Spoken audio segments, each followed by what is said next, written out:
वन्दे वृन्दावनचरं वल्लवीजनवल्लभं जयन्ती सम्भवं धाम வைஜெயந்தி விபூஷணம். 57வது, அதாவது சரத்காலத்தினுடைய வர்ணனை ஆரம்பித்தோம்.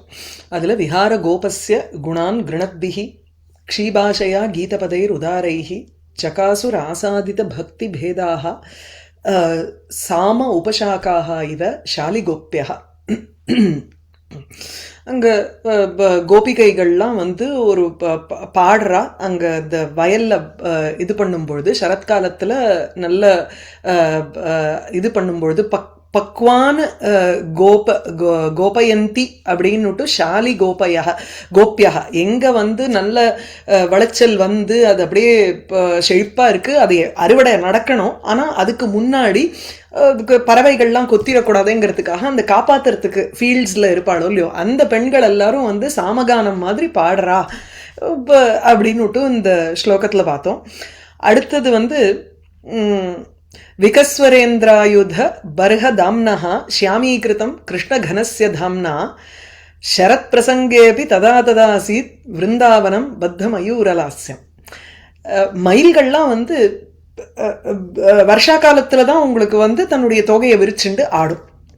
சரத்காலத்தில் வந்துருத்துன்னா அங்கே இந்த சரத்காலத்தில் அது வந்து ஆடாது. அப்படி ஏன்னா மேகங்கள் கிடையாது. சரத்காலத்தில் உங்களுக்கு மேகங்கள் கம்ப்ளீட்டாக போய்டுறது, இல்லைன்னா வெள்ளை மேகமாக இருக்குது. அதுலேருந்து அதை பார்த்து ஒன்றும் இந்த மயில்களுக்கெல்லாம் ஒன்றும் சந்தோஷம் கிடையாது. மயூர லாஸ்யம்ங்கிறது அந்த நாட்டியம் ஆடுறதுங்கிறது இருக்காது. ஆனால் சரத்காலத்தில் கூட சரத் பிரசங்கே அபி, even though it was the context of சரத்காலம், அதுக்கு சொல்கிறேன். ஸோ சரத் பிரசங்கே அபி, சரத்காலம் வந்த பிறகும் கூட ததா ததா அப்பொழுது அப்பப்போ ததா ததா அப்பப்போ என்னாச்சுன்னா அந்த விருந்தாவனமானது பத்த மயூர லாஸ்யம் ஆசீத்து. அந்த விருந்தாவனத்தில் மயில்களினுடைய லாஸ்யம் நாட்டியத்தை கொண்டதாக இருந்தது அந்த விருந்தாவனம் அப்படிங்கிறது. எப்படி மயில் வந்து டான்ஸ் ஆடுறது அப்படின்னா, அதுக்கு வந்து இங்கே அதான் எந்த ஒரு காவியத்தில் நம்ம ரித்து வர்ணனையை கொண்டு வரோம்னு சொன்னேன் இல்லையா, அதை இங்கே சொல்றார். விகஸ்வர இந்திராயுத பர்ஹ தாம்னஹா கிருஷ்ண கனஸ்ய தாம்னா ஷியாமீகிருதம் விருந்தாவனம். அந்த விருந்தாவனம் எப்படி இருக்குன்னா அதுக்கு அட்ஜெக்டிவ் இங்க ஷியாமீகிருதம்ங்கிறார். விருந்தாவனம் பூரா அப்படியே கருமையா ஆக்கப்பட்டுடுத்து. எதனால? கண்ணன்ங்கிற ஒரு மேகத்தினால. கண்ணன்கிற மேகம் கிருஷ்ண கனஸ்ய தாம்னா அவனுடைய காந்தியினால. கண்ணனுடைய காந்தி எங்க பார்த்தாலும் பரவறது, ஆகையினால எங்க பார்த்தாலும் அப்படியே வந்து ஒரு கருமையாக ஆக்கப்பட்டுடுத்து அந்த பிருந்தாவனம். கருப்பா ஆன உடனே மயில்களுக்கெல்லாம் ஒரே சந்தோஷம், உடனே டான்ஸ் ஆடித்து அப்படின்னு நினைச்சுப்போம். அப்படி இல்லை, இங்க வந்து மேகம் இருந்தது. கண்ணனுடைய காந்தியில என்னாச்சுன்னா அவன் வந்து தோகைய அந்த பர்ஹாபீடம்னு சொல்றோம் இல்லையா, ஸோ அதனால அந்த தோகைகளை வச்சுட்டு அவன் மாலையா போட்டுட்டு இருக்கானா கண்ணன். அதுலேருந்து வரக்கூடிய அந்த அந்த ஒரு லைட்டோட ரிஃப்ளெக்ஷன்ல பார்க்கறதுக்கு அப்படியே பிரகாசமா இருக்கக்கூடிய ஒரு ரெயின்போ மாதிரி அங்க வருது. விகஸ்வர இந்திர ஆயுத பர்ஹ தாமனஹா கிருஷ்ணகனஸ்ய. மேகம்னு எடுத்துட்டா அங்க மழை பொழியும் பொழுது உங்களுக்கு சூரியனும் இருந்தா அங்க இந்திரதனுஷ் வரும், ரெயின்போ. அந்த இந்திரதனுஷ் வந்து மயிலினுடைய ஒரு தோகையில இருக்கக்கூடிய கலர்ஸும் இந்திரதனுஷ் மாதிரி இருக்குன்னுட்டு முன்னாடி பார்த்தோம். அந்த சக்கரம் மண்டலம் மாதிரி இருக்கு அப்படின்னுட்டு அதுலேருந்து வரக்கூடிய அந்த மல்டி கலர் பார்க்கறச்சு அது வந்து ரெயின்போ மாதிரியே இருக்கு அப்படின்னு பார்த்தோம். இங்க கண்ணன் அந்த தோகையை வந்து தாம மாலையா போட்டுன்னு இருக்கானா. தலையில வச்சுக்கிறது ஒண்ணு, அதை தவிர இந்த மயில் தோகை நிறைய வருஷா காலத்துல விழுந்திருக்கு, அது ஆடி இருக்கு. ஆடினதுக்கு அப்புறம் கீழே விழருது, அந்த விழுந்ததை எடுத்து மாலையா கட்டின்னு இருக்கான் கண்ணன். அதனால விகஸ்வர நல்ல பிரகாசமாக இருக்கக்கூடிய விகாசங்கிறமோ இல்லையோ, அந்த விகசன சீலம்க்கு விகஸ்வர வரச்சுன்னு ஒரு பிரத்யம் இது தனியா வருது. ஸோ விகஸ்வர பிரகாசமாக இருக்கக்கூடிய இந்திராயுதம், இந்திரதனுஷ போல ஒரு பர்ஹ தாமா, மயில் தோகையினுடைய ஒரு மாலையை அணிந்து கொண்டிருக்கும் கிருஷ்ண கனஸ்ய கண்ணன் எனும் ஒரு மேகத்தினுடைய தாம்னா காந்தியினால் ஷியாமீகிருதம் விருந்தாவனம், அப்படியே கருப்பாக ஆக்கப்பட்ட அந்த விருந்தாவனமானது சரத் பிரசங்கே அபி, சரத்காலம் வந்த பொழுதிலும் கூட அப்பப்போ ஏதோ அங்கங்க அந்த மயில் தொகை இருக்கிறதுனாலையும் கண்ணன்ங்கிற ஒரு மேகம் அவனுடைய ஒரு காந்தி எங்க பார்த்தாலும் பரவி இருக்கிறதுனால என்னமோ மயிலெல்லாம் வந்து நாட்டியம் ஆடுற மாதிரி இருக்கான். வருஷா காலத்துல இருந்த மாதிரியே it seems to continue into autumn also அப்படி சொல்ற. சோ ததா அங்கங்கே விருந்தாவனமும் பத்த மயூர லாஸ்யம் ஆசீத், மயில்களினுடைய லாஸ்யத்தை கொண்டதாக, லாஸ்யம் டான்ஸ் அதை கொண்டதாக ஆயிற்றுன்னு. இங்க வந்து வியங்கியார்த்தமா நமக்கு என்ன தெரியறதுன்னா, கண்ணனுடைய காந்தி, அந்த கண்ணன் அணிந்திருக்கக்கூடிய அந்த மயில் தோகை மாலை, இவை எல்லாம் பார்க்கறதுக்கு அது மயிலினுடைய ஆட்டமோ அப்படின்னு நமக்கு ஒரு பிராந்திய உண்டு பண்றது பார்த்தீங்களா. அதனால இது வந்து பிராந்திமத அலங்காரம், வியங்கியம். இந்த இடத்துல வாச்சியத்துல இருக்கிறது உபமா அலங்காரம். ஏன்னா இது விருந்தாவனம் மயூர லாஸ்யம் கிருஷ்ண கனசிய, கிருஷ்ண மேகத்தை போல் இருக்கக்கூடிய கண்ணன் அப்படிங்கிற இடத்துல, அதுக்கப்புறம் இந்திர தனுஷ போல இருக்கக்கூடிய பர்ஹதாமா, இந்த இடத்துல எல்லாம் உங்களுக்கு உபமா அலங்காரம் வருது. இதுல இருந்து நமக்கு என்ன ஒரு பிரமைய உண்டாக்குறதுன்னா, கண்ணனுடைய காந்தி, அவனுடைய மயில் தொகை பார்க்கறதுக்கு மயில் நிஜமாவே பிருந்தாவனத்துல டான்ஸ் ஆடுற மாதிரி இருக்கோன்னு நமக்கு ஒரு பிரமைய உண்டு பண்றது, ஒரு இல்லியூசரி அப்பியரன்ஸ். அது எங்க சஜஸ்டடா தான் தெரியுது. விகஸ்வரேந்திராயுத பரஹதாம்னஹா ஷியாமீகிருதம் கிருஷ்ணகனஸ்ய தாம்னா சரத் பிரசங்கேபி ததா ததாசீத் விருந்தாவனம் பத்த மயூரலாஸ்யம். அடுத்தது சமக்ர பந்தூக ரஜஸ் சமேதம் ஸ்மேராதசி மேச்சகம் அந்தரிக்ஷம் பீதாம்பரேண பிரபுணா ததானீம் அயத்ன சம்பூதம் அவாப சாமியம். ததானீம் அப்பொழுது, அயத்ன சம்பூதம் சாமியம் அவாப, எதுன்னா அந்தரிக்ஷம் அவாப. மெயின் சென்டென்ஸ் அதுதானே.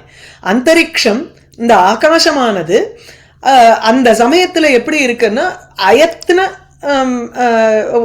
ஒரு எஃபர்ட்லெஸ்ஸா இருக்கக்கூடிய ஒரு சாமியம், ஒரு ஒப்புதல் அடைந்ததான் அந்த ஆகாசமும். கண்ணனுடைய இதனால மொத்தமா உங்களுக்கு என்னமோ வருஷா காலம் மாதிரி இருந்தது, அப்படியே மயூரங்கள்லாம் நாட்டியம் ஆடித்துன்னு முன்னாடி சொன்னோம். இப்ப என்ன ஆச்சுன்னா, கண்ணனும் இருக்கான், கண்ணனோட சாமியமா ஆகாசம் அடைஞ்சதுங்கிறார். இதுவா எப்படின்னா, கண்ணனால பிருந்தாவனம் உங்களுக்கு வந்து ஆகாசம் போல இருந்தது, வருஷா காலத்து ஒரு சீன் மாதிரி இருந்தது. இப்போ ஆகாசமானது கண்ணன் மாதிரி இருக்குங்கிற. எப்படின்னா, சமக்ர பந்தூக ரஜஸ் சமேதம், பந்தூக புஷ்பங்களினுடைய, பந்தூக புஷ்பம்ங்கிறது ஒரு எல்லோ கலர் புஷ்பம், அதனுடைய ரஜஸ் இல்லை எந்த புஷ்பமா இருந்தாலுமே அந்த புஷ்பத்தினுடைய ஒரு மகரந்தம் வந்து உங்களுக்கு மஞ்சளா இருக்கும் இல்லையா. அந்த மகரந்த தூள்களோட கூடினதாக இருக்கு இந்த ஆகாசம். அந்தரிக்ஷத்துல என்ன இருக்கு? மகரந்த தூள். பந்தூக புஷ்பம்ங்கிற ஒரு புஷ்பத்தினுடைய மகரந்த தூள் எல்லா இடத்துலயும் பரவி இருக்கு. அதுக்கப்புறம் ஸ்மேர அதசி மேச்சகம் அந்தரிக்ஷம், அதசி புஷ்பம் அங்கங்க பூத்து இருக்கு. அதசி புஷ்ப சங்காசம்னுட்டு கண்ணனுக்கு சொல்றோம்ல, ஹார நூபுருஷோபிதம் ரத்ன கங்கடகேயூரம் கிருஷ்ணம் வந்தே ஜெகத்குருங்க. அதசி புஷ்ப சங்காசம். ஆக்சுவலி எனக்கு இது முதல்ல தெரியல. அதசி புஷ்பம்ங்கிறது நல்ல கருமையான ஒரு புஷ்பம், அதாவது நீல கலர்ல இருக்கிற புஷ்பம்னு ஒண்ணு, கோல்டன் கலர்ல ஒரு அதசி இருக்கான். அம்பாளுக்கு சொல்றச்சேயும் நம்ம வந்து அதசி புஷ்பம் போல அம்பாள் இருக்கா அப்படிங்கிறோம்.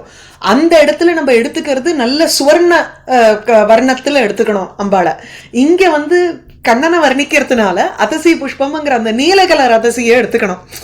இப்போ வெரைட்டிஸ் இருக்கலாமோ இல்லையோ, ரோஜா பூலியே எத்தனை கலர் நம்ம பாக்குறோம், வெள்ளை, பிங்க், புதுசு புதுசா வருது. அந்த மாதிரி இங்க அதசி புஷ்பம்ங்கிறது நமக்கு எனக்கு முதல்ல தெரிஞ்சது அது ஒண்டிதான் இருந்தது. அப்புறமா தான் ஏதோ ஒரு கிளாஸ்ல யாரோ ஒருத்தர் சொன்னா, இல்ல இல்ல இது வந்து கோல்டன் கலர்லயும் இருக்கு அப்படின்னு ஒருத்தர் சொன்னா.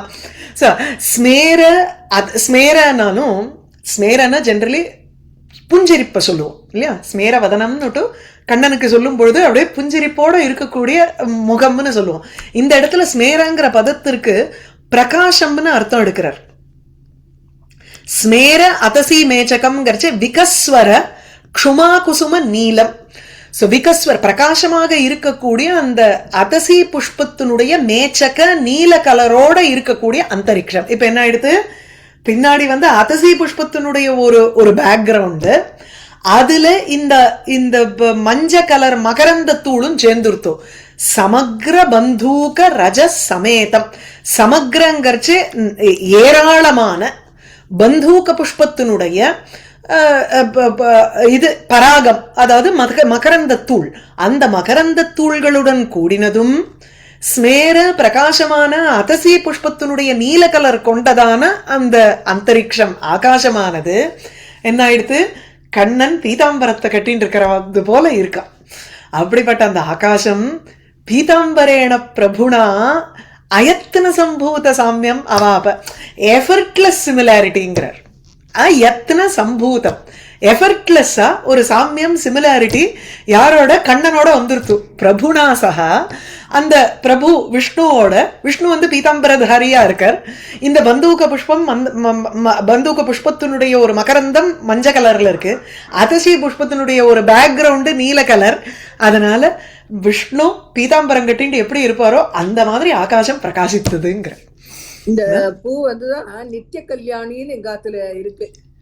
எது? ப்ளூலயும் இருக்கு, மஞ்சள்லயும் இருக்கு. அதசி புஷ்பம் நித்திய கல்யாணின்னுட்டு எங்க வாஷ்மேன் ஜன இதுக்கு பேர் நித்திய கல்யாணிமா, ரொம்ப விசேஷமானது கிருஷ்ணருக்கு. ஓ ஓகே ஓகே. தெரியல, நித்திய கல்யாணின்னு அதுக்கு பேரா? நித்திய கல்யாணின்னு அவர் சொல்லிதான் எங்களுக்கு தெரியும். சரி சரி. நிமிஷம் எங்க எடுத்து. சமக்ர பந்தூக ரஜசமேதம் ஸ்மேராதசி மேச்சகம் அந்தரிக்ஷம் பீதாம்பரேண பிரபுனா ததானீம். பிரபுனா சாமியம், பிரபுவுடன் கூட ஒரு ஒப்புதலை அடைந்தது. அந்த ஒப்புதல் எப்படி இருந்ததுன்னா, அந்த கம்பேரிசன் எப்படி இருந்ததுன்னா அயத்தன சம்பூதம், ஒரு எஃபர்ட்லெஸ்ஸா வந்துருது. அது ஒன்றும் பெருசு பகவானை இமிட்டேட் பண்ணணும்னா, அதாவது என்ன அதில் ஒரு அர்த்தம்னா, பகவானுடைய சாரூப்பியம் அடையறதுக்கு எவ்வளவு ஒரு பிரயத்தனம் பண்ணோம் யோசிச்சு பாருங்க. யம நியம ஆசன பிராணாயாம பிரத்யாகார தாரணா தியான சமாதி. அந்த சமாதியில உங்களுக்கு சவிகல்பக சமாதி, நிர்விகல்பக சமாதி. இஷ்ட தேவதையா இருந்ததுன்னா அப்போ சவிகல்பக சமாதியில உங்களுக்கு ஒரு லோகத்தை தாண்டி அதுக்கப்புறம் சாலோகம், சாமீபியம், சாரூப்பியம், இப்படி உங்களுக்கு ஒவ்வொரு ஸ்டெப்பை தாண்டி போய் அடைய வேண்டிய சாரூப்பியம் அப்படியே ஒரு லாகவமா அடைஞ்சுடுத்து இந்த ஆகாசம் அப்படிங்கிறதுக்கு சொல்ற. சாரூப்பியம் அடையறதுக்கு எவ்வளவு ஒரு எஃபர்ட் வேணும், அதெல்லாம் இல்லையா. எத்தனம் வினைவ ரொம்ப ஈஸியா ஆயிடுத்து சாரூப்பியம். அயத்தன சம்பூதம் அவாப சாமியம். சமக்ர சப்தச்சத ரேணுகீர்ணைஹி ஸ்ரோதோபிஹி உன்னீத மத பிரவாஹா ஸ்வகானனே ஸ்வைரஜுஷாம் கஜானாம் கோவர்தனோ யூதபதிஹி பபூவ. பக்கத்துல அங்க பிருந்தாவனத்துல உடனே அந்த கோவர்தன மலையை வந்து இங்க வர்ணிக்கணும்னு பாக்குறார். அந்த மலையை வர்ணிக்கும் பொழுது கோவர்தனஹா யூதபதிஹி பபூவங்கிற. யூதபதினா யானைகளுக்கெல்லாம் தலைவன் மாதிரி இருந்தானா கோவர்தன். கோவர்தனகிரி வந்து நல்லா பார்க்கறதுக்கு ஒரு யானை மாதிரி இருக்கு. பெரிய யானை வந்து அங்க இது ஹில்லக்கு தானே அது அந்த கோவர்தன மலை. ஸோ அதனால அது வந்து ஒரு இந்த யானை மலைன்னு மதுரை பக்கம்லாம் சொல்றோம் இல்லையா, அந்த யானை போலவே அது இருக்கு பார்க்கறதுக்குன்னுட்டு ஆனைமலைன்னு ஒண்ணு இருக்கு. அந்த மாதிரி இந்த கோவர்தன கிரி வந்து பார்க்கறதுக்கு ஒரு யானைய போல இருக்கான். யூதபதிஹி பபூவ. எதனாலன்னா அதனுடைய அந்த கோவர்தனத்தினுடைய காடுகள்ல ஸ்வகானனே கஜானாம் யூதபதிஹி யானைகளினுடைய ஸ்வைரஜுஷாம் கஜானாம் மத பிரவாக ஆசீத். அந்த யானைகளினுடைய ஒரு மத பிரவாகம் இருந்ததுனால அந்த யானைகளுக்கு தலைவன் போல இந்த கோவர்தன மலையே இருந்ததா. ஒன்றும் இல்லை, அங்கங்க எப்படி இருந்ததுன்னா யானை இருந்தது, காடுகள்ல யானை இருந்தது. மேலும் அங்க நிறைய நிர்ஜரம், அதாவது அந்த வாட்டர் ஃபால்ஸ் எல்லாம் நிறைய இருக்கு. அங்க சப்தச்சதங்கிற ஒரு புஷ்பம், சப்தச்சதங்கிறது ஒரே நோடுல 7 பத்திரங்கள் இருக்கும். அதுக்கு அந்த இலைக்கில அந்த பூவுக்கு ஒரு வாசனை உண்டு. அதுல இந்த பூல இருந்து வரக்கூடிய மகரந்தத்துக்கு ஒரு ஸ்பெசிபிக் ஸ்மெல் ஒன்று உண்டு. அந்த ஸ்மெல் எப்படின்னா யானையனுடைய மதஜலம் போல ஒரு ஸ்மெல் இருக்கும். சரத்காலத்துல இந்த சப்தச்சதங்கிற புஷ்பமானது சமக்ர ஜம்முன்னு அது வந்து முழுமையாக இருக்கக்கூடிய அந்த சப்தச்சத புஷ்பம் இருக்கே, அதனுடைய ரேணு மகரந்தம் எல்லாம் எங்க பார்த்தாலும் அப்படியே செதறி இருக்கு. அது எதுல செதறி இருக்கு? ஸ்ரோதோபிகி, அந்த வாட்டர் ஃபால்ஸ்ல நீர்வீழ்ச்சிகளில் கீர்ண எங்க பார்த்தாலும் அப்படியே பரவி இருக்கக்கூடிய அந்த சப்தச்சத ரேணு மகரந்தம் இருக்கு. அப்பேற்பட்ட நீர்வீழ்ச்சிகள். அதனால அதிலிருந்து வரக்கூடிய பிரவாகம் எப்படி இருக்குன்னா, இந்த சப்தச்சதனுடைய வாசன மதஜலம், யானையினுடைய மதஜலம் இருக்கிறதுனால அது வந்து மத பிரவாகம் போல அது இருக்கான். உன்னீத மத பிரவாக பார்க்கறதுக்கு அதுவே ஒரு மத பிரவாகம் மாதிரி இருக்கு, மதஜலத்தினுடைய ஒழுகுதல் மாதிரி இருந்தது. ஆகையினால இந்த கோவர்தனம் பார்க்கறதுக்கு ஒரு பெரிய யானை மாதிரி இருந்துதான். ஒண்ணு, இப்போ நிறைய யானைகள் காட்டுல இருக்கு அந்த கோவர்தன மலையில.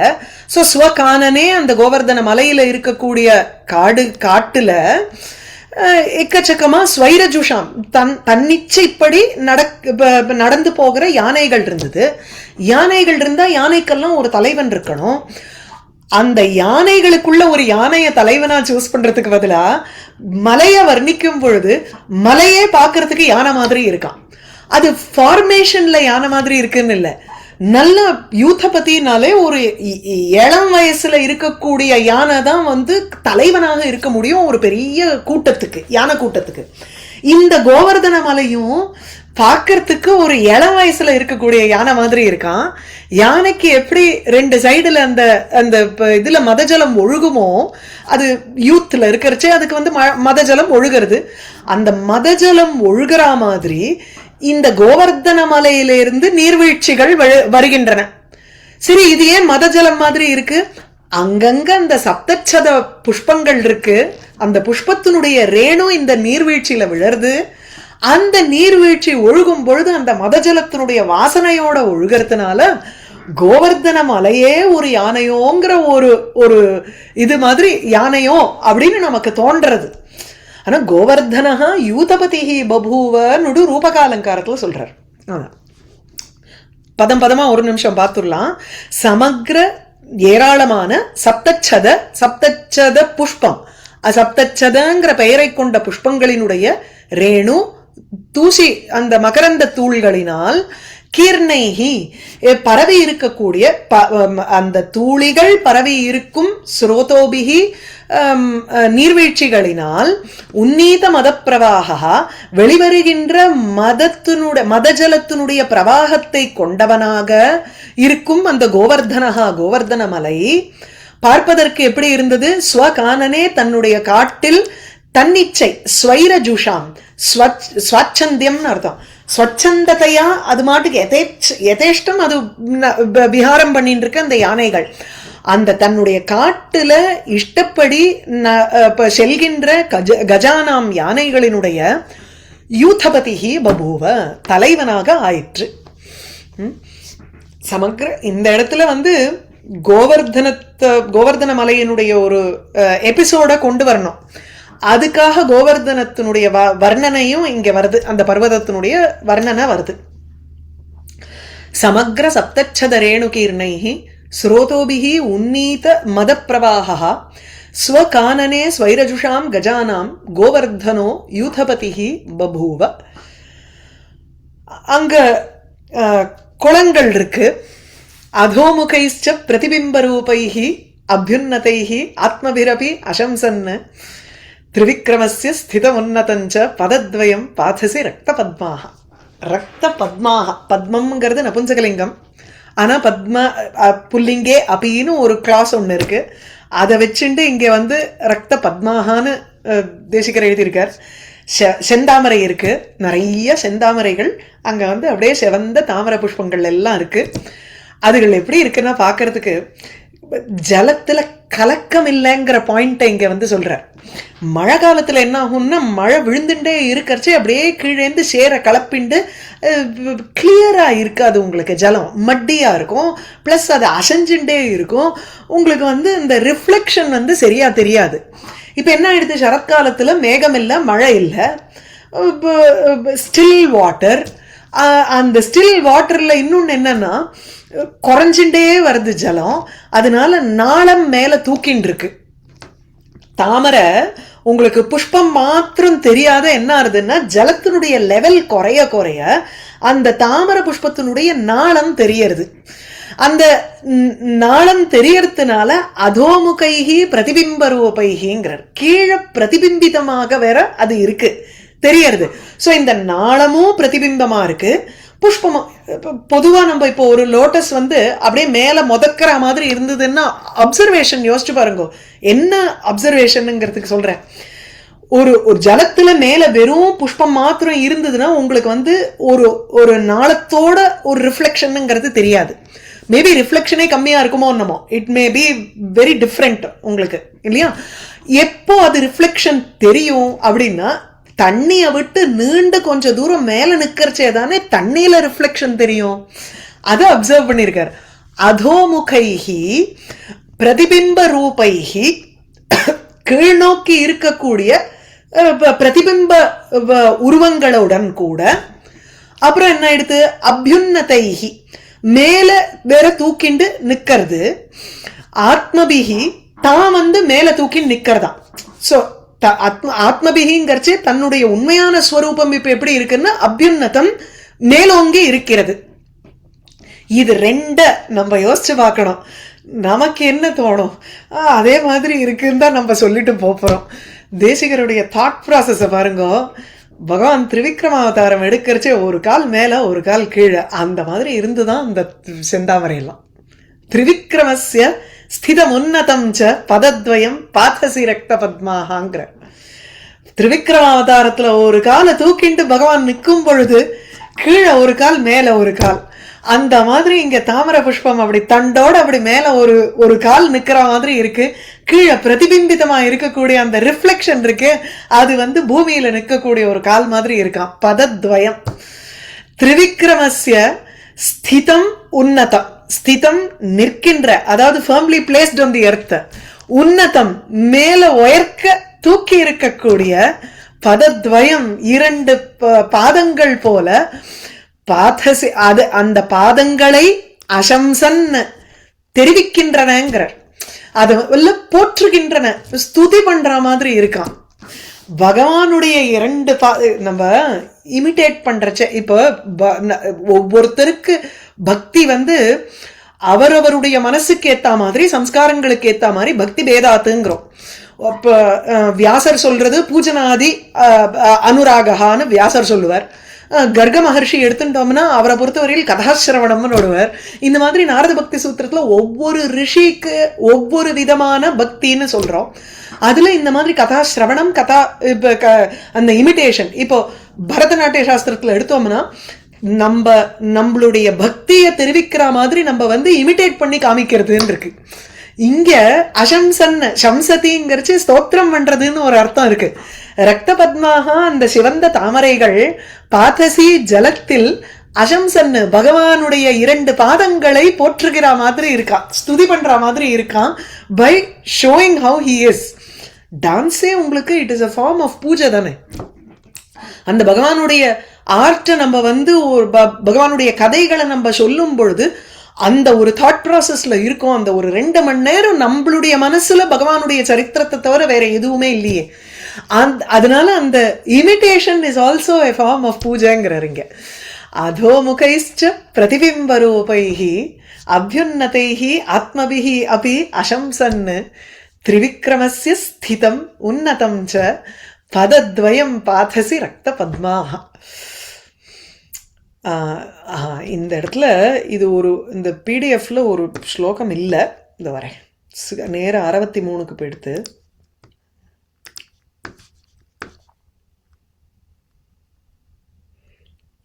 பாதசி ரக்த பத்மாக இங்க நேர உபமா அலங்காரம் தான். அடுத்தது பங்கக்ஷயே பிராக்தன வர்த்தனீனாம் வக்ரேதரா வியக்திரபூத் பிருத்திவ்யாம் பகிர்மத பிரத்யயினாம் வியபோஹே பகிர்மத பிரத்யயினாம் வியபோஹே வேதோதிதானாம் இவ சத்கிரியாணாம். பங்கக்ஷயே பிராக்தன வர்த்தனீனாம் பங்கக்ஷயே பிராக்தன வர்த்தனீனாம் வக்ரேதரா வியக்திரபூத் பிருத்திவ்யாம் பகிர்மத பிரத்யயினாம் வியபோஹே வேதோதிதானாம் இவ சத்கிரியாணாம். அந்த சமயத்துல, அதாவது சரத்காலத்துல என்ன ஆகுதுன்னா, உங்களுக்கு மழை இல்லாததுனால மெதுவா ஜலங்கள் எல்லாம் குறையறது. முன்னாடி ஜலத்தினுடைய ஒரு ஏராளத்தனம், அந்த ஃப்ளட்டிங் ஏற்படும் பொழுது கனாபினான்னு கரை புரண்டு உங்களுக்கு ஓடும் ஜலங்கள் எல்லாம். இப்ப என்ன ஆயிடுத்துன்னா மெதுவா உங்களுக்கு அது அந்த குறைஞ்சுண்டு வர்றது. சோ பூமியில பிருத்திவ்யாம் பங்கக்ஷயே பங்கம் அந்த ஷேரு குறையும் பொழுது, இப்ப மெதுவா உங்களுக்கு அந்த ஜலத்தினுடைய பிரவாகம் குறைய குறைய ஷேரும் காஞ்சு காஞ்சு வரும் பொழுது அதனுடைய ஒரு மார்க்கம் நமக்கு ஸ்ட்ரெயிட்டா ஒரு மார்க்கம் ஏற்படும். அது தெரிஞ்சிடும் இல்லையா? இல்ல நீங்க நதின்னு எடுத்துக்க வேண்டாம், சாதாரணமான ஒரு வழி இருக்கோ இல்லையோ, அந்த வழிகள் எல்லாம் ஷேரா இருந்ததுன்னா, எங்க பார்த்தாலும் ஷேர் இருந்ததுன்னா நமக்கு எந்த இடத்துல பாதை இருக்கு, எந்த இடத்துல பாதையை தாண்டி இது இருக்குன்னே நமக்கு தெரியாது, ரோடு இருக்குன்னே தெரியாது. முன்னாடி எல்லாம் நம்ம தார் போட்டு சிமெண்ட் போட்டு உங்களுக்கு ரோடு கிடையாதோ இல்லையோ. அதனால அதுக்கு க்ஷுண்ண மார்க்கம், அதாவது அதுல போய் போய் போய் இந்த ஒத்தையடி பாதையெல்லாம் போறது இருக்கு இல்லையா, மனுஷா போய் போய் போய் ஒரு பாதை உருவாயிடும். ஆனா இந்த மழை காலத்துல என்ன ஆயிடுறது, மழை பெஞ்சு பெஞ்சு சேத்துனால நமக்கு வக்கரமாக இருக்கக்கூடிய ஒரு மார்க்கமா இருக்கும், நமக்கு தெரியாது. அதனால பங்கக்ஷயே ஷேரு அப்படியே காயும் பொழுது, அது அடங்கும் பொழுது, பிராக்தன வர்த்தனீனாம், வர்த்தனிங்கிறது மார்க்கம், முன்பு இருந்த மார்க்கங்களுக்கு வக்ரேதரா வியக்திஹி அபூத். வக்ர இதரா, வக்ரம்னா வளைஞ்சு குட்டிலமாக இருக்கிறது, இதரான குட்டிலமாக இல்லாமல் இருப்பது. ஸோ ரிஜு நேர் வழியான ஒரு நேர் வழியானது வியக்திஹி அபூத்துன்னா பிரகாசமாக ஆயிற்று. ஸோ அந்த வழியானது என்ன ஆச்சுன்னா, உங்களுக்கு முன்னாடி இருந்த மார்க்கம் குட்டிலமாக இருந்தது. ஏன்னா அந்த ஷேரை தாண்டி தாண்டி நம்ம போகணுமோ இல்லையோ, அதனால ஸ்ட்ரெயிட்டா நம்மளால நடக்க முடியாது. இப்ப அந்த பங்கக்ஷயே ஷேரு காஞ்ச உடனே பிராக்தன வர்த்தனீனாம், முன்பு இருந்த மார்க்கங்களுக்கு வக்ரேதரா ருஜுவாக இருக்கக்கூடிய வியக்திகி ஒரு போக்கு ஆனது அபூத்து ஏற்பட்டது. இது எது போல இருக்கு அப்படிங்கிறதுக்கு சொல்றார். நடுவுல நமக்கு சனாதன தர்மத்தை கெடுக்கிற மாதிரி உங்களுக்கு பகிர்மத பிரத்யம், பிரத்யம்னாலே அண்டர்ஸ்டாண்டிங், ஞானம், பிரத்யயி ஞானத்தை கொண்டவர்கள், அதுல பிரத்யம் வைப்பவர்கள், விஸ்வாசத்தை வைப்பவர்கள். பிரத்யனா விஸ்வாசம். பகிர்மத வேதத்தை காட்டிலும் வெளிப்பட்டு இருக்கக்கூடிய மதங்கள், அதாவது வேதத்தை நம்பாமல் இருக்கக்கூடிய மற்ற மதங்கள் இருக்கே, அந்த மதங்களில் நம்பிக்கை வைப்பவர்கள், அவர்களுடைய எண்ணிக்கை குறையும் பொழுது வியபோஹே சதி வேத உதிதானாம் சத்கிரியானாம் வியக்திஹி இவ. வேதத்துல கூறியிருக்கிறபடி எப்படி நல்ல காரியங்கள், ஜோதிஷ்டோமாதி ஹோம காரியங்கள் எல்லாம் அவைகளுக்கு ஒரு ஒரு பிரகாசமானது ஏற்படுமோ, வியக்திஹின மேனிஃபெஸ்டேஷன் ஆஃப் தட். முன்பு உங்களுக்கு இருந்த வேத மார்க்கத்துக்கு மெதுவா பகிர்மத மத்த மதங்கள், வெளி மதங்கள்ங்கும் பொழுது இங்க என்ன சொல்றாரு பாருங்கோ, அஹிம்சா பரமோ தர்மஹா இத்தியாதி பாஷண்ட மதேஷு. ஜென்ரலி பௌத்த மதம் ஜெயின மதம் எல்லாம் வேதத்துல நம்பிக்கை வைக்காததுனால அந்த மதங்களினுடைய ஆதிக்கம் ஜாஸ்தி ஆக ஆக அதுல விசுவாசம் வைப்பவர்கள் குறைய, அது குறையும் பொழுது வியபோஹே சதி வேத உதிதானாம், வேதத்தில் உதித்த கூறப்பட்ட சத்கிரியானாம் நல்ல கிரியைகளுக்கு ஒரு ஒரு வெளிப்பாடு ஏற்பட்ட மாதிரி இங்க ஷேரு அந்த கலங்கி இருக்கக்கூடியதெல்லாம் போய் நீட்டா ஒரு மார்க்கம் நமக்கு தெரிஞ்சுதான், அது வெளிப்பட்டது. பங்கக்ஷயே பிராக்தன வர்த்தனீனாம் வக்ரேதரா வியக்திரபூத் பிருத்திவ்யாம் பகிர்மத பிரத்யயினாம் வியபோஹே வேதோதிதானாம் வேதோதிதானாமிவ சத்கிரியாணாம். அடுத்தது ரொம்ப சுலபமான ஒரு ஸ்லோகம். மத பிரபூத துவனயோ மகோக்ஷாக ரோதோ விபேத உல்பண துங்க ஸ்ருங்காக தர்ப்பஸ்ய தேஹா இவ யோகசித்தாக தந்தாவலான் அந்தரயாம் பபூவுஹு. அங்கே நிறைய எருதெல்லாம் இருந்தது. ஆக்ஸ், பெரிய பெரிய அந்த காளமாடு சொல்கிறோம் இல்லையா, அந்த எருதுகள். எருதெல்லாம் வந்து நல்ல ஒரு திமிர் பிடிச்சி இருக்கான். மத பிரபூத துவனையா, மதங்கொண்டத்தினால பிரபூத துவனையா பயங்கரமா சத்தம் போட்டு இருக்கு, அப்படியே உருமின் இருக்கு அந்த எருதுகள்லாம். அப்படியே மதத்தினால் பிரபூத துவனையா ஏராளமான சத்தத்தை கலப்புகின்ற அந்த எருதுகள் மகோக்ஷாக பெரிய எருதுகள். அதனுடைய மழை காலத்துல வெள்ளம் வந்திருக்காது. இப்போ வந்து தன்னுடைய அந்த கொம்புக்கு வந்து ஒரு சாணம் பார்க்கறது, அதாவது அது தீக்ஷ்ணதா எப்படி இருக்குங்கிறத அது வந்து பார்க்கறதா. ரோதோ விபேத உல்பண துங்க ஸ்ருங்காக, அந்த எருதுகளுக்கு வந்து துங்க ஸ்ருங்காக நல்ல நீண்ட கொம்புகள் இருக்கு. அந்த கொம்புகள் எல்லாமே உல்பண ரொம்பவும் தீக்ஷ்ணமா இருக்கு. எதனால்? ரோதோ விபேத. ரோதஸ் அப்படிங்கிறது நதியினுடைய கூலம், தீரம். நதி தீரத்துல விபேதன உடைப்பதனால் இந்த கொம்பை போட்டு அங்க அந்த நதிக்கரையில போட்டு குத்துறது இந்த எருதெல்லாம். அது குத்தும் பொழுது அந்த இட் கெட்ஸ் ஷார்பண்ட். ஏன்னா நிறைய கல்லும் இதுவுமா இருக்கும். அதுல போய் தேய்க்க தேய்க்க இதனுடைய கொம்பெல்லாம் நல்ல தீட்டி இருக்கான். அப்படிப்பட்ட கொம்புகளை உடைய இந்த மகோக்ஷாகா பெரிய எருதுகள் பார்க்கறதுக்கு எப்படி இருந்ததுன்னா, தர்ப்பஸ்ய தேகாக, தர்ப்பஸ்ய யோக சித்தாக தேகாக இவ, யோகத்தினால அப்படியே அந்த தர்ப்பனா இது அரகன்ஸ், அகங்காரம்.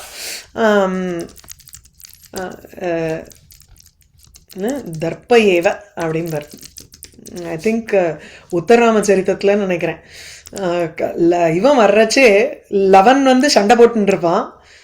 குஷன் அங்கே வந்து அந்த சண்டை போட்டதுக்கு அப்புறம் ராமர் வந்து இது என்னன்னு கேட்பார். யார் இந்த குழந்தை என்ன ஏதுன்னெலாம் சொன்ன உடனே அப்படி அங்கே வந்து குஷன் வந்து இந்த மாதிரி சண்டை நடக்கிறதுங்கிற செய்தியை கேட்ட உடனே அண்ணா, அதில் வந்து குஷன் தான் அண்ணா, லவன் வந்து தம்பி. உடனே உள்ள நுழையிறான். என்னுடைய தம்பியை யாரு அடிச்சதுன்னு சொல்லிட்டு உள்ள நுழையிறான். அந்த சீன்ல அப்படி இருக்கும். அப்ப ராமர் வந்து தன்னுடைய குழந்தைய பார்த்துட்டு சொல்றாரு. அவருக்கு தெரியாதோ இல்லையோ அந்த சமயத்துல யாரு என்னன்னு. அது பார்க்கறச்சே வர்ணிக்கிறச்சே வீரோரச கிமயம் ஏத்தி உத தர்ப்ப ஏவம்பர். வீர ரசமே அப்படியே உருவெடுத்து வர்றதா இல்ல தர்ப்பகா, அந்த ஒரு தன்னிட ஒரு செல்ஃப் கான்பிடன்ஸ். தர்ப்பனா கர்வம்னு ஒரு அர்த்தம், அரகன்ஸ்னு எடுத்துக்கலாம். இங்க ஒரு ப்ரைடுன்னு எடுத்துக்கலாம்.